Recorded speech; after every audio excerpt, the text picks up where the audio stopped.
Spoštovane gledalke in gledalci, lepo pozdravljeni v naši družbi.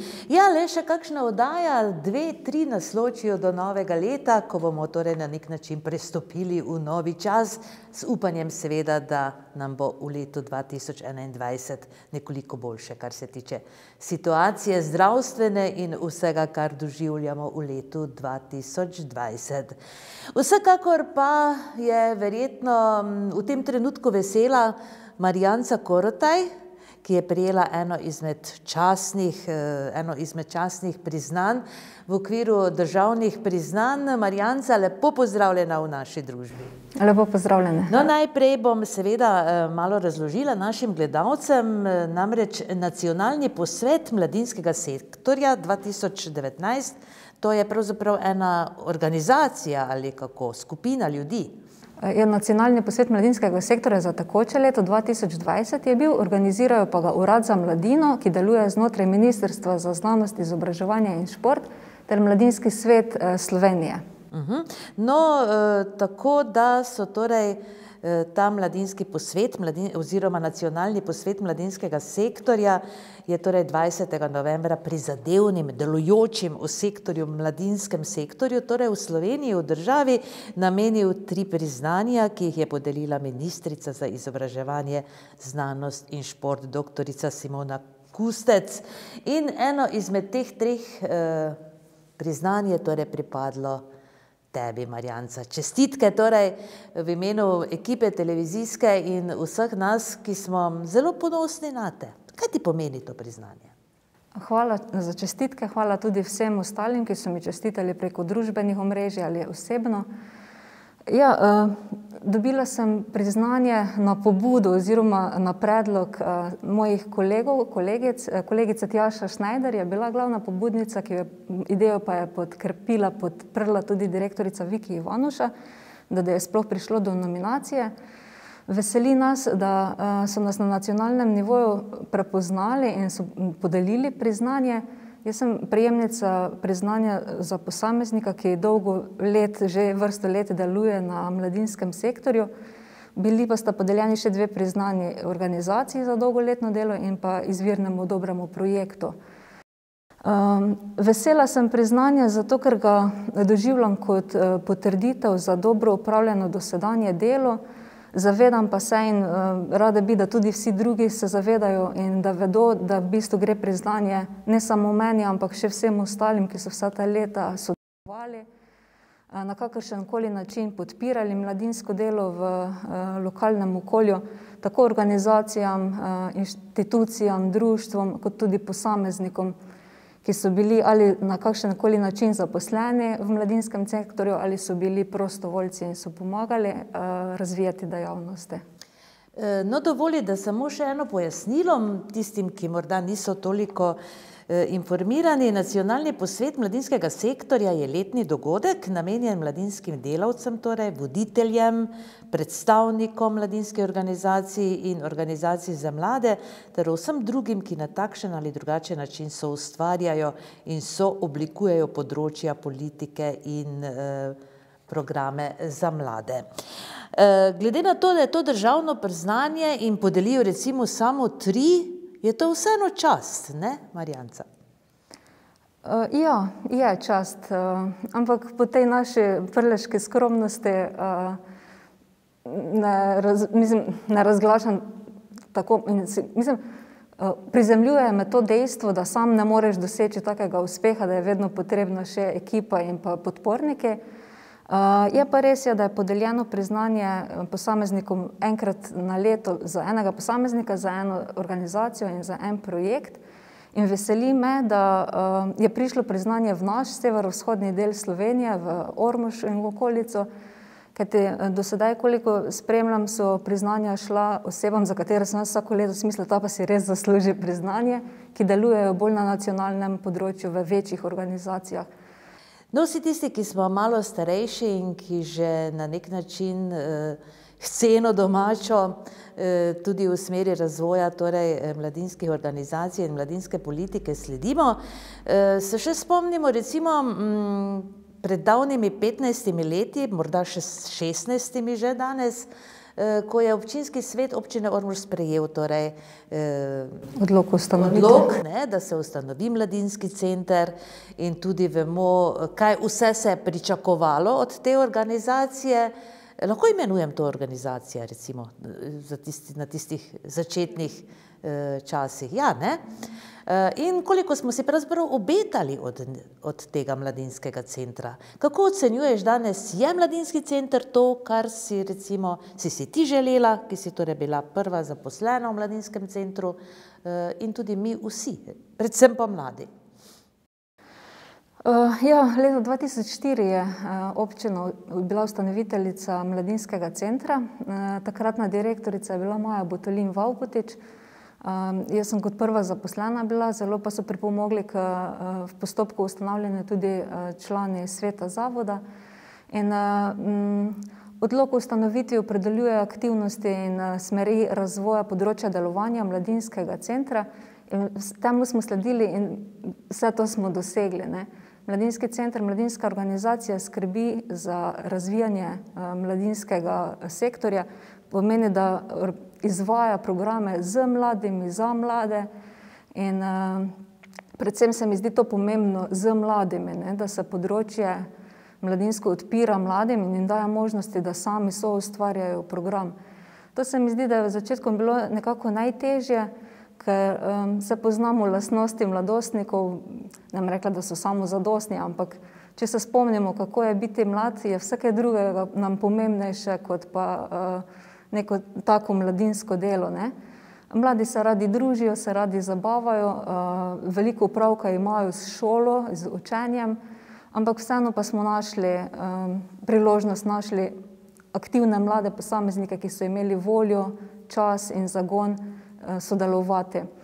V začetku je bilo več organizacije dogodkov, ki so pa bili namenjeni tudi otrokom in starejšim. Starejšim, vsem tistim, ki so še vedno mladi po srcu in mislim, da je prav tako, ne, da se mladinske dejavnosti organizirajo, izvajajo tudi za te ciljne skupine. Želja pa je vedno bila razvijati področje dela z mladimi, za mlade. S časoma se je tudi na tem področju začelo odpirati, so se spletla sodelovanja, pri tem so nam zelo pomagale šole in gimnazije, ki so nam vedno odprli vrata in omogočali stik z mladimi. Tudi smo se dobro povezovali in sodelovali s klubom ormoških študentov in z vsemi ostalimi društvi, športnimi društvi, z Medobčinsko zvezo prijateljev mladine, s alternativnim klubom, z Unterhundom. In jaz menim, da smo uresničili pričakovanja ustanoviteljev, kljub temu, da je v 15 letih prišlo do strukturnih organizacijskih sprememb in je mladinski center postal enota Ljudske univerze. Vsekakor pa je direktorica Ljudske univerze Viki Ivanoša prav tako prava oseba, ki ima dobro zastavljeno vizijo razvoja mladinskega dela in je pravi motivator in generator razvoja. Vprašanje, ne, ki ti ga želim postaviti, je, ali je to, kar ste si takrat mladi Ormožani želeli, predstavljali? Menim, da je, no. Zelo smo veseli, da se je uredila mladinska infrastruktura, da je mladinski center dobil primerne prostore v Ormoškem gradu. Začetki so bili skromni na stari komunali v stavbi na Kerenčičevem trgu 11, kjer pa tudi zdaj so krasni prostori mladinskega hostla in pa kluba ormoških študentov. Tako da v tej smeri so mladi dobili prostor druženja. Zelo dobro se mi je tudi zdelo, kako se je pristopilo k urejanju grajske kleti in da je prostor ostal v domeni alternativne kulture, ki že več kot 20-25 let deluje v tej alternativni sceni in menim, da je prav, da se jim omogoča naprej alternativno ustvarjanje. Mladinski center pa smo tudi uspeli korakoma postopoma odprti za mlade, zdaj nas sicer zadržuje in pa bremza malo epidemija in pa ukrepi, ki jih seveda spoštujemo zaradi spoštovanja zdravja vseh nas, ampak s kantino MCO smo približali prostor tudi mladim, ki so ga obiskovali se v njem družili, si pripravljali tople napitke pred in po šoli. Tudi z vidika programov, ki smo jih in jih še naprej razvijamo, se mi zdi, da smo velik korak naredili tudi glede mednarodnega mladinskega dela. Napredka spet ne bi bilo, če ne bi bilo aktivnih mladih, ki so podprli idejo, ki so bili tudi motivator.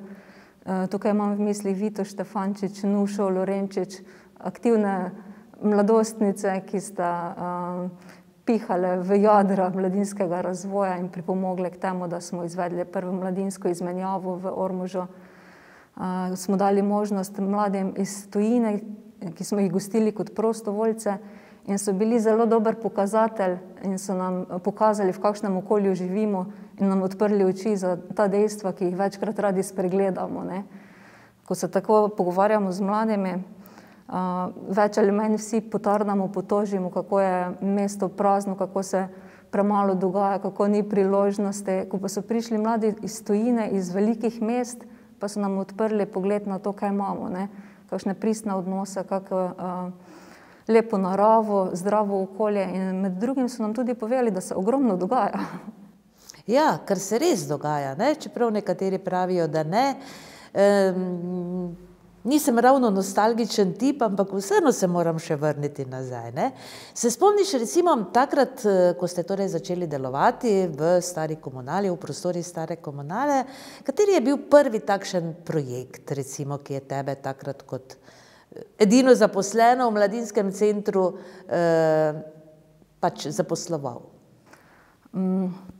Res je že kar nekaj let, 15 let, ne, ampak se spominjam, ja, prvih organiziranih dejavnosti. Mislim, da je čisto prvo so stekla obveščanja o vzpostavitvi delovanja mladinskega centra, natečaj Zemlja je v mojih rokah je takrat bil aktualen in smo postavili razstavo izdelkov, takrat še v izložbenih prostorih na Kerenčičevem trgu, ker je še malo pred tem, mislim, da bila trgovina s čevlji, tako da tisti, ki se spomnite tega, veste, da je res že 15 let velika, dolga doba. Ja, Astra je bila to.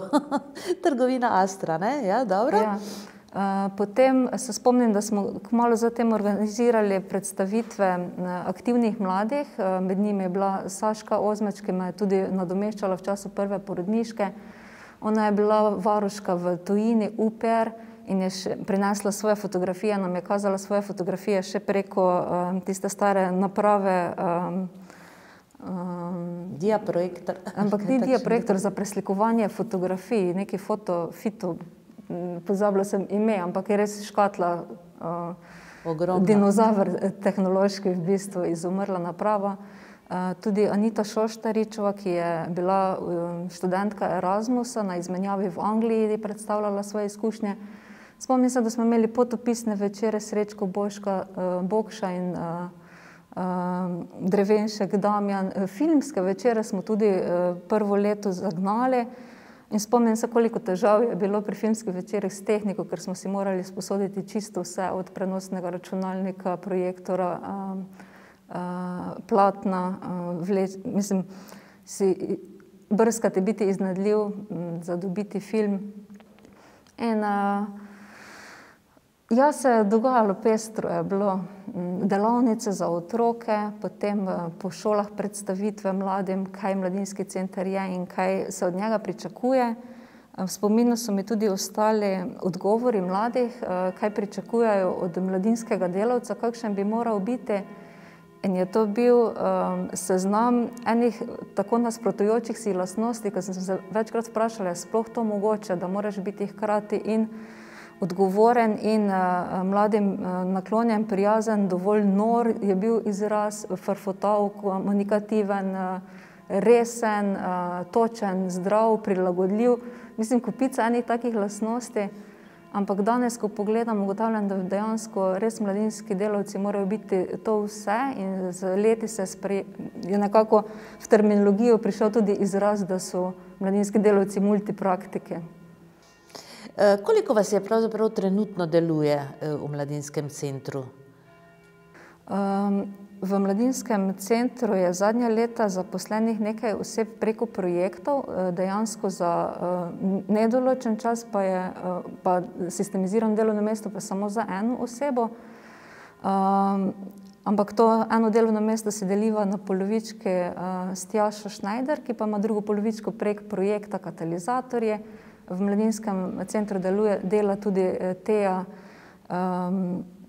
Trstenjak, ki je zaposlena preko LAS projekta Mladi Ormož in zadnjega pol leta pomaga tudi javna delavka Maruša Piberčnik, torej zaposlena preko javnih del. Marina Korpar deluje na projektu Zdravo okolje za zdravo mladino, ki vsebinsko sodi v mladinski sektor, ampak si ne delimo pisarne, no se zdaj v tem času si niti ne delimo pisarne, ampak je dela strani, mislim, iz stavbe Ljudske univerze. Tako da v bistvu večkrat je zavajajoče, koliko oseb nas mogoče povezujejo z Mladinskim centrom, glede na to, koliko je dejansko, mislim, kadrovsko, kako je podprto in koliko jih v resnici, ali pa nedoločen čas dela. No. Je pa fleksibilnost velika in menjava kadra, ne, torej zaradi projektnih zaposlitev. No, zanimivo je to, da v bistvu se sliši ogromno pohval, ne? Ni bilo slišati, da bi kdo kdajkoli rekel kakšno slabo besedo o delovanju Mladinskega centra ali bog ne daj, da bi to bila nepotrebna inštitucija v občini Ormož. Kakšen pa imaš ti občutek? Recimo, kakšni so odzivi, ne samo med mladimi, tudi med ostalimi občani? Tako kot na vseh področjih dela in življenja, mislim, različni si smo in različno dojemamo, razumemo, gledamo na stvari. Verjamem, da marsikdo razmišlja drugače in vidi neko drugo vizijo razvoja, pa se s čim ne strinja ali pa bi želel, da se približujemo čemu drugemu. In v redu je, da takšna mnenja tudi slišimo in so nam lahko neki pokazatelj realnega stanja in pa možnosti smeri razvoja, kam naj gremo. Drugače je res, veliko je podpornikov v lokalnem okolju in tudi širše, ki prepoznajo dobro delovanje in dobro opravljeno delo. Tudi večkrat dobimo pohvale, priznanja iz drugih koncev, ki nas spremljajo. Zdaj, tako je, zavedamo se, mislim, informacije so vse posod, so dostopne, ampak še vedno pa živimo v enem krogu svojih interesov in verjamem, da marsikdo, mogoče tudi danes prvič sliši za Mladinski center, ne? Pa hvala Bogu, da sliši. Ne? Hočem reči, da niso vsi 100% seznanjeni z delovanjem, ampak občutek pa imam, no, da je bilo delo ves čas prepoznano in objektivno ovrednoteno. Ne pomeni pa to, da ni bilo tudi kakih kritik, ne? Ampak je pa mi zanimivo, no, da ne vem, na 50 pohval, pa če pride ena kritika, je tista kritika zelo tehtna in pomembna in tudi vredna, ker mi daje vpogled, kaj bi lahko bilo še boljše in drugače. No, zanimivo je to, da ste v Mladinskem centru že od vsega začetka ubrali eno takšno pot, kot si tudi že povedala uvodoma, za vse mlade po srcu, ne? Veliko takšnih dogodkov je, ki se jih udeležujejo tudi starejši. To je tisto, kar daje težo, ne? In pozitivno razmišljanje o Mladinskem centru. Ja, v prvih letih delovanja je tovrstnih dogodkov in razvijanih programov bilo nekoliko več. Zdaj, ko tako pogledam, imamo občutek in takrat je tudi z pozicije, s katere sem ocenjevala in gledala okolje, bila večja potreba po dejavnostih. Vse so bile druge inštitucije tudi aktivne, ampak se mi zdi, da vseeno ne toliko. Ne? V teh letih pa se mi zdi, da je to kulturno-družbeno področje v Ormožu in okolice se zelo ukrepilo, da res tudi drugi zaposleni v drugih ustanovah delajo, upravljajo kvalitetno delo in si tudi zaslužijo priznanja nacionalna za svoje upravljeno delo. No in takrat smo izvajali več takih dejavnosti, projekte za kvalitetnejše starševstvo, predavanja raznolika na aktualne družbene teme, na prostočasne aktivnosti, ki so zanimale tudi starejše. Z leti, ko se pa je ponudba v lokalnem okolju izboljševala oziroma je bilo vedno več tovrstnih aktivnosti tudi s strani drugih organizatorjev, pa smo vedno bolj iskali ta fokus v dejavnostih za mlade. In s tem, ko se vedno bolj obračamo k temu, da res delali z mladimi in za mlade, nekoliko izgubljamo stike z ostalimi generacijami, ampak brez slabe vesti, ker je res veliko ponujenega.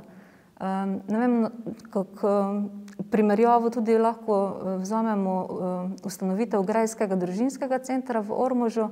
Predtem je veliko dejavnosti opravljal za otroke tudi mladinski center, ampak potem, ko je Grajski začel delovati, pa ni bilo potrebe več potem. In mislim, da take okoliščine potem krojijo dejavnosti. Drugače, ko pa so dogodki klubskega tipa, neformalnih izobraževanj, pa smo seveda vedno veseli tudi starejših, ki so mladostni v duši, mladi po srcu, ki želijo pridobiti take izkušnje, se zabavati ali učiti. In mislim, da je to dobro medgeneracijsko sodelovanje, da nam tega manjka, nekega takega medgeneracijskega druženja, ko se tudi mladi lahko od starejših učijo, kako se zabavati, kako se družiti, kako preživljati svoj čas in krepiti odnose z svojim socialnim okoljem. No, največji projekt mladinskega centra, ki ga seveda pripravljate z še nekaterimi ostalimi inštitucijami oziroma društvi, aktivisti, je OFAK, To je na nek način vseeno bila tvoja ideja, Spomnim se, s klubom ormoških študentov smo smo izvedli prvi OFAK. Predtem, ni ga bilo, mislim, da je bilo leta 2008 ali bilo, s takratno garnituro ormoških študentov smo se pogovarjali o tem, kakšen festival bi ponudili in kaj bi bila rdeča nit, prepoznavnost festivala. In se je ta smernica spostavila, da bi to bil festival z raznolikim naborom vsebin, za vsakega nekaj s področja zabave in športa in kulture. Smo skupaj iskali ime in smo prišli do tega posrečenega imena, ki se je dobro obdržal, OFAK, kar pomeni Ormoški festival aktivnih klubov. Zelo smo tesno sodelovali, s časom pa je festival prerasel v res samostojen in kompleksen projekt. In klub ormoških študentov ga je zelo dobro sam nesel z celotno ekipo in vloga mladinskega centra se je počasi zmanjševala. S tem, tako da zdaj zadnja leta mislim, da lahko rečemo, da klub ormoških študentov uspešno razvija in gradi festival z res zelo minimalnim vložkom, pomočjo mladinskega centra ali pa mogoče že skoraj da ne. Ampak veselje pa mi je, da smo bili skupaj, smo tuhtali in želeli mladim nekaj dati in smo to da se je sploh ohranil v tem času. No, vsekakor pa je, če tako rečem po domače, ta OFAK tvoja ideja bila, konkretno. Veste, to je zdaj toliko let nazaj, da je težko govoriti, čigava ideja je. Želja mi je bila vedno speljati, organizirati festival, ampak z enim zaposlenim zavodom si tega enostavno ne moreš predstavljati in je bilo potrebno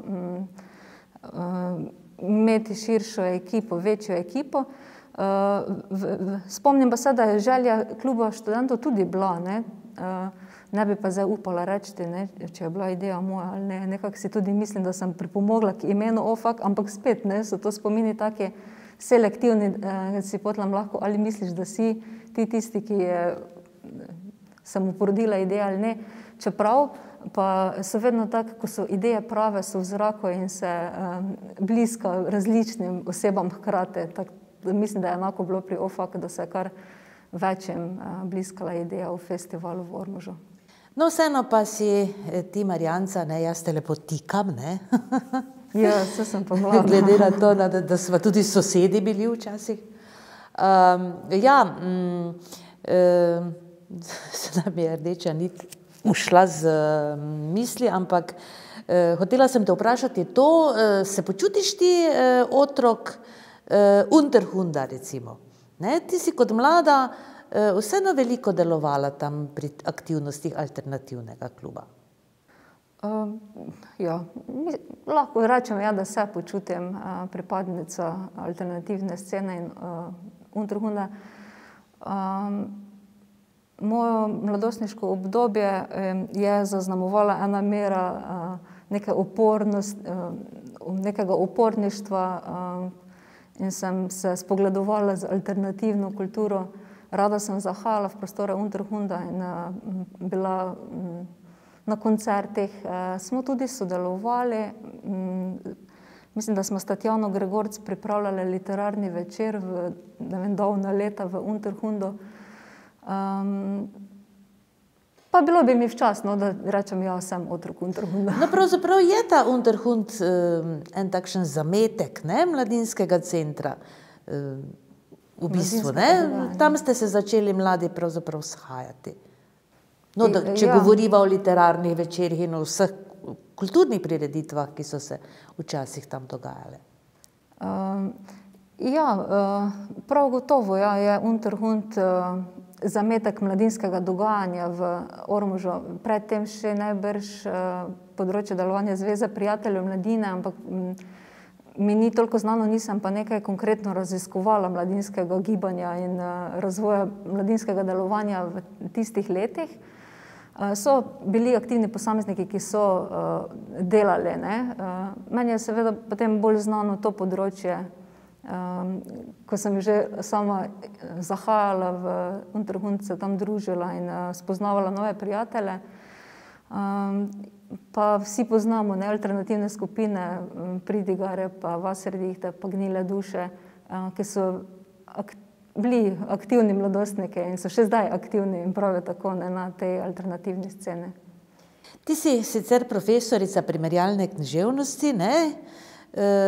Ti je bilo kdaj žal, da ravno ne opravljaš svojega poklica ali pa recimo v teh 4 urah v mladinskem centru? Ja, doštudirala sem primerjalno književnost in ves čas v srednji šoli, ko sem se nekako odločila, da bom to študirala, so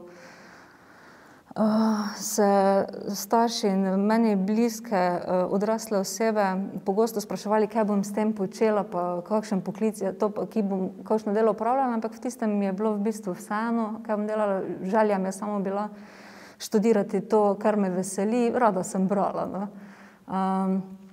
Po končanju študija pa sem se soočila s tem, že ko sem opravljala študentsko delo, sem opravljala vse vrste študentskih del in nič kaj dosti v zvezi z upravljanjem študija. Razen en čas sem za Radio Študent sodelovala pri kulturnih dogodkih, da sem napovednike kulturnih dogodkov pisala, pa potem mislim, da 2-3 recenzije za Večer napisala.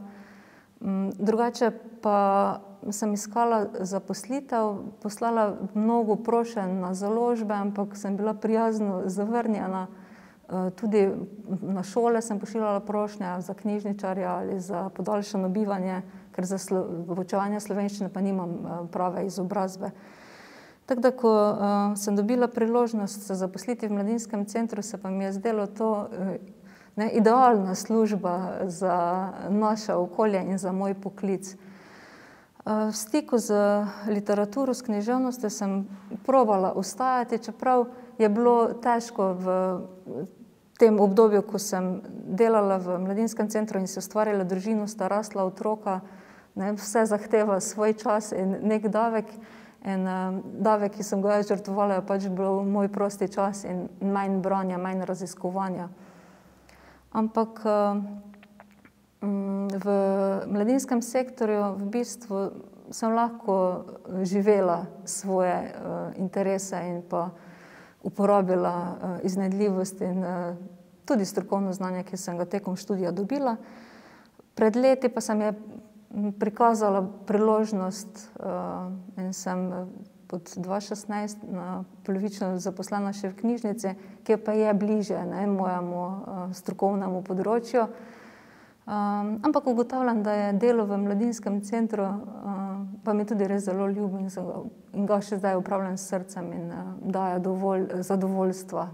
No, glede na izkušnje, vsekakor verjamem, da ti je mladinski center in to delo prišlo pod kožo, ne? In bi težko ostala brez tega. Marjanca, si kdaj recimo preštela vse te projekte, ki ste jih izvajali v mladinskem centru tekom 15 let? Koliko vsega je pravzaprav bilo? Še bi morda kaj izpostavila, na kar smo pozabili? Na nek način sem imela priložnost prešteti projekte, ko sem arhivirala dokumentacijo. Moram povedati, da je to tako čustveno delo, arhiviranje, ko se mi je zdelo vse strašno pomembno in sem bila čustveno navezana na vse tiste listke s kontakti, ki sem jih mogla negovati in klicati, da je lahko kakšen dogodek bil izpeljan. Ampak v številke sem pa zelo slaba. Ta matematična številčna predstavljivost mi je slabša stran in težko povem, ocenim v številkah, koliko je to bilo dogodkov, koliko je bilo projektov in programov. Ampak iz biltenov, ki smo jih izdajali ob koncu leta, je bilo zanimivo ugotoviti, da v enem letu, ko ima 365 dni, smo uspeli izvesti skoraj 400 aktivnosti.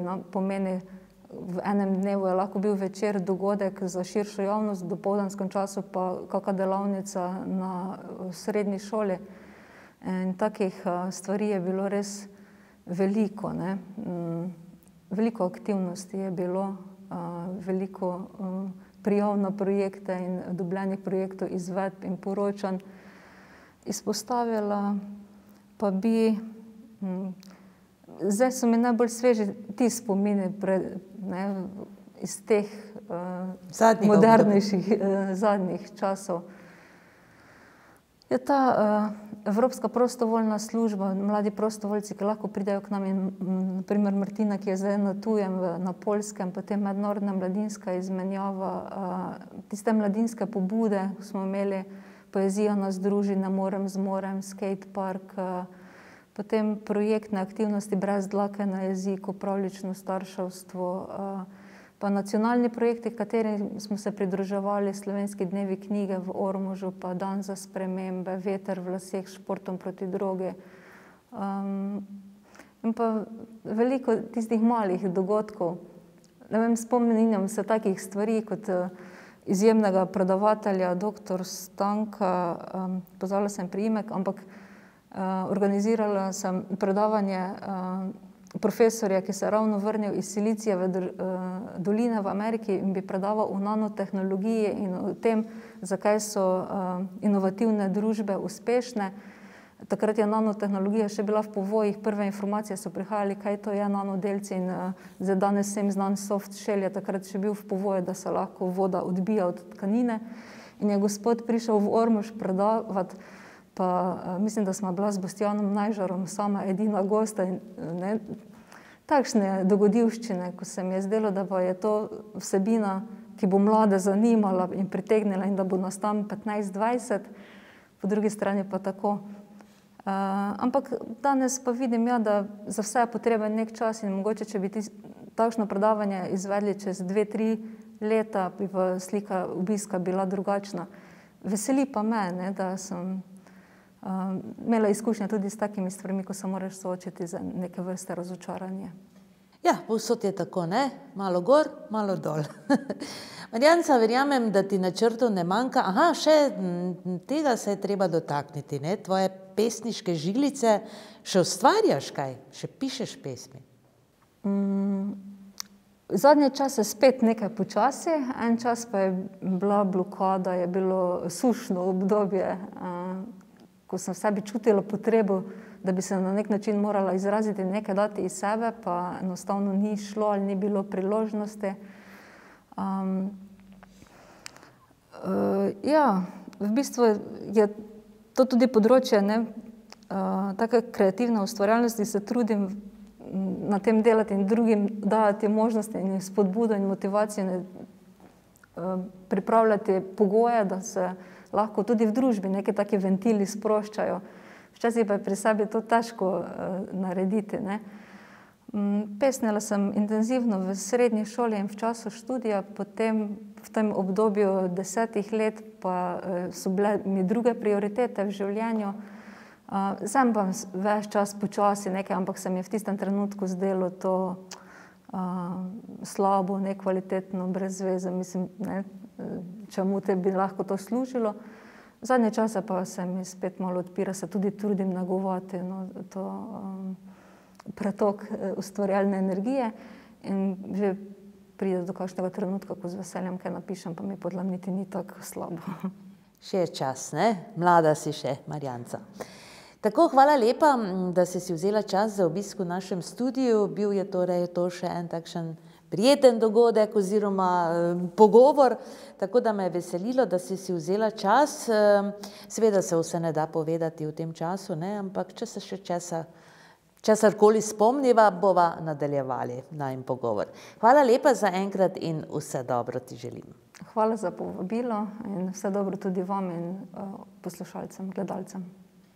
Toliko za danes, spoštovane gledalke in gledalci. Pravzaprav tako daleč od mladih in življenja mladih ne bomo šli niti v prihodnji oddaji, naslednji ponedeljek, ko pa bo naša gostja, ravnateljica gimnazije Ormož, Klavdija Zorjan Škorjanec. Bodite torej z nami tudi prihodnji ponedeljek, ta čas pa pazite nase. Srečno!